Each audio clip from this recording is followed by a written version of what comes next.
आज Doubtnut app download करें। Doubtnut पर अपने सभी गणित, रसायन विज्ञान, भौतिक विज्ञान और जीव विज्ञान के डाउट्स का करो सफाया। बस प्रश्न की फोटो खींचो, एक ही प्रश्न को क्रॉप करो और तुरंत वीडियो सोल्यूशन पाओ। अभी डाउनलोड करें। हेलो फ्रेंड, इस प्रश्न में पूछा गया है कि डीसी वोल्टेज को बढ़ाने में ट्रांसफार्मर का उपयोग किया जा सकता है, नहीं किया जा सकता, क्यों? तो हम इसको इस प्रकार से समझ सकते हैं।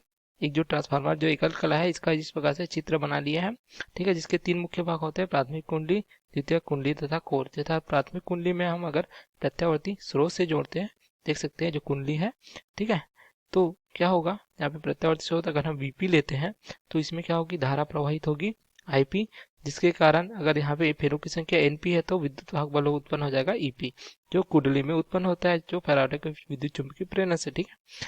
तो यहाँ पे एक जो है चुंबकीय क्या होगा, फ्लक्स भी यहाँ पे प्रवाहित होगा, जिसको हम लेते हैं अगर फाई, जो किसमें प्रवाहित हो रहा है, क्रोड में।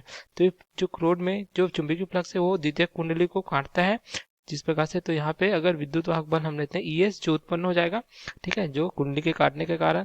तो यहाँ अगर फेरों की संख्या एनएस लेते हैं तो जो है अगर यहाँ पे द्वितीयक को हम जो है भार से जोड़ते हैं तो यहाँ पे क्या प्राप्त हो जाएगी, धारा के कारण। यहाँ पे अगर आईएस धारा लेते हैं द्वितीयक की तो हमें क्या होगा, भार में उर्वरता भी प्राप्त होगी, जिसे हम वीएस कहते हैं, ठीक है। तो इस प्रकार से जो ट्रांसफार्मर की क्रियाविधि होती है, जिसमें जो है फ्लक्स जो है प्रवाहित होता है क्रोड में, जिससे द्वितीयक कुंडली को काटा जाता है, तो ये क्या कहलाता है, ये अन्योन्य प्रेरकत्व के सिद्धांत पर जो है काम करता है, जिसको हम इस प्रकार से लिख सकते हैं। जो एक कुंडली से है द्वितीय दूसरी कुंडली में जो है विद्युत वाहक बल उत्पन्न होता है, जो कहलाता है अन्योन्य प्रेरकत्व का सिद्धांत, ठीक है, जो हम कह सकते हैं इसका सिद्धांत है। तो यदि हम फेरों की संख्या को कम ज्यादा करें तो क्या होगा, इसमें जो वोल्टता है वो भी क्या होगी, कम होगी या ज्यादा होगी। तो विद्युत वाहक बल यहाँ पे जो उत्पन्न हुआ है, ठीक है, प्राथमिक के लिए हम उसके लिए क्या लिख सकते हैं, अगर ईपी ले तो ऋण NP D five by D T लिख सकते हैं इस प्रकार से, ठीक है। उसी प्रकार अगर द्वितीयक के लिए देखें तो इसको क्या लिख सकते हैं, ईएस बराबर लिख सकते हैं ऋण NS D five by T T, जो फैराडे की विद्युत चुंबकीय प्रेरण से लिखा जाता है, ठीक है, नियम से।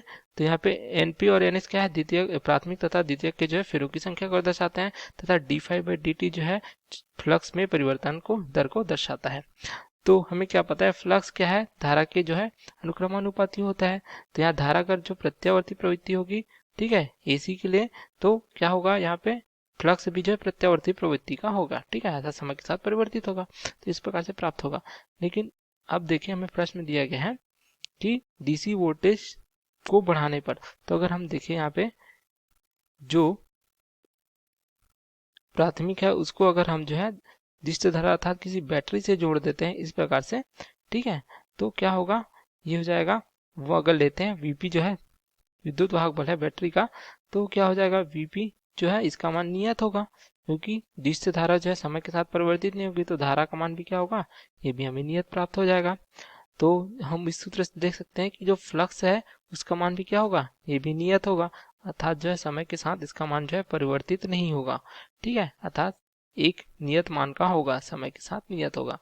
तो जो फ्लक्स हमें प्राप्त होगा परिवर्तन, अर्थात हम लिखते हैं D five by D T, तो इसका मान क्या हो जाएगा, शून्य, क्योंकि समय के साथ फ्लक्स नियत है तो परिवर्तित नहीं होगा, तो परिवर्तन शून्य है।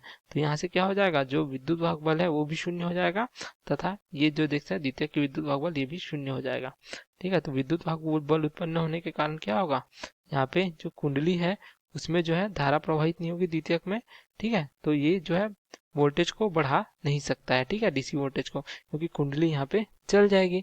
और केवल अन्योन्य प्रेरकत्व किस में होता है, ये केवल जो होता है प्रत्यावर्ती में, जो ट्रांसफार्मर से, ठीक है। तो हम कह सकते हैं कि ट्रांसफार्मर यहाँ पे जल सकता है, ठीक है, इसीलिए जो है डिस्च धारा का उपयोग नहीं किया जा सकता इसमें, ना इसको बढ़ाया जा सकता है, ठीक है, क्योंकि अन्योन्य प्रेरकत्व पे काम नहीं करता डिस्च धारा में। तो यही हमारा उत्तर है। ओके, थैंक यू, नहीं किया जा सकता। कक्षा 6 से 12वीं से लेकर नीट, आईआईटी, जेईई वो एडवांस के लेवल तक 1 करोड़ से ज्यादा छात्रों का भरोसा। आज ही डाउनलोड करें डाउटनेट ऐप या व्हाट्सएप करें अपने सारे डाउट्स 8400 400 400 पर।